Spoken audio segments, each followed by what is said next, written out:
Yesterday, Sean was asked about the vision for Jade and talked about him nickel with some outside. But how do you just see that evolution and how's he handling, That's learning a lot? exactly right what Coach said. I mean, he's a nickel corner. And in our system, if you're a corner, you play nickel when you play outside. He's been doing a great job. He's a rookie. So he's getting a bunch of looks he hadn't seen. He's making a lot of mistakes, but he's correcting quickly. Watching him play Saturday night, we saw the explosiveness, his strength at the point of attack. He can cover. He's smart. He can rush. So that's really good. Well, then what about your defense in general? Obviously, you've had scores early. Jacoby Brissett played a lot of football, so has Mac Jones. But then you guys really tightened down. How happy have you been with, really, I guess, your backups throughout after those initial scores? It's still an evaluation. Obviously, it's never perfect. You don't play perfect games in this league, but I'm happy that guys can come back and have success after. We fixed some things, and we played better after the scoring drives. Obviously, in the scoring drives, both weeks, it was third downs. We gave up 2 third downs last week and a third down against the Niners, and that's the only 3 we've been up the whole preseason. So it speaks to, if you're winning third downs, you're winning series, and no one scores. Vance, are you hoping to get Greenlaw and Benito a couple of reps in the game? Yeah, we're hopeful, absolutely. But if not, no worries. But we're hopeful. Yeah, how important is it, do you think, for Dre and Alex to get some game reps together and more team reps together? It's always good to get game reps together. Obviously, games are different in practice. You're tackling, you're communicating, things are moving faster. You have game plans. But both guys are veteran players, so if we don't get that, I'm fine with that. But it's good to get that if we can. Vance, with the depth that you have at cornerback in particular, how much freedom does that give you as a play caller to give different looks, play different ways? I think it gives us just depth. In this league, man, having corners and having rushers, D linemen, having guys who can finish games, who can start for a month for you, and the standard doesn't change. That's important for us. Right now at corner, man, we got some guys who are playing good football.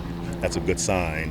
Obviously, packaging during the week, having dime and having nickel packages, is going to be part of what we do. So the more guys who can rush and cover at a high level, the more we can scheme around those guys. BJ, what does Alex bring back to you that you maybe missed last year when he was out? Alex, obviously, his experience, man. I mean, he can call it for me. I mean, he has my eyes and ears on the field. I mean, he can make adjustments very quickly with his experience, but he's a tackling machine. I mean, he had 170-plus tackles, when he was healthy for us for the whole season. So we missed that last year. He's a hell of a blitzer also. He can cover back. So obviously having him back this year is going to help our defense go to the next level.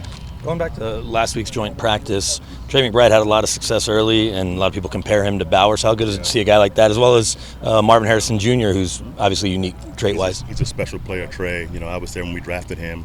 He's a top 2 or 3 guy in the league right now. Obviously, playing that guy, you're going to have a different scheme to cover him with different matchups. Last week, that wasn't our concern, but he's a special player, and we saw it up close. Vance, what sort of growth have you seen from Jonah Ellis going into year 2? He's grown a lot.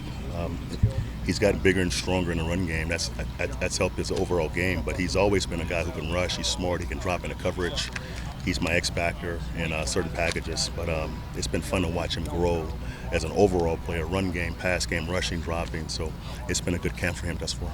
You guys obviously have a lot of rotation pieces back on the defensive line. With a young guy like Savion, how do you sort of decide, when he's ready to help you on Sundays or to sort of bring him along? Well, I would say this: he will decide that, right? So once he's ready, we'll know, and he will decide that. And that's with all rookies. Doesn't mean that we've missed on a guy because he's not ready week 1, right? I mean, Savion's going to be a hell of a player, but when he's ready, he'll play, and he will decide that. You've obviously coached plenty of games back in New Orleans, but how special is it for you when you get to go back there? It's business, man. We're going to be in and out, 7 o'clock land, out. I don't know what time we're back here in Denver, about 7, so all business. I've seen family all summer. What do you look for in that last preseason game for you guys? No different than what we saw the first 2 games. It's good football, great play style, energy, making plays, winning third down, just good football.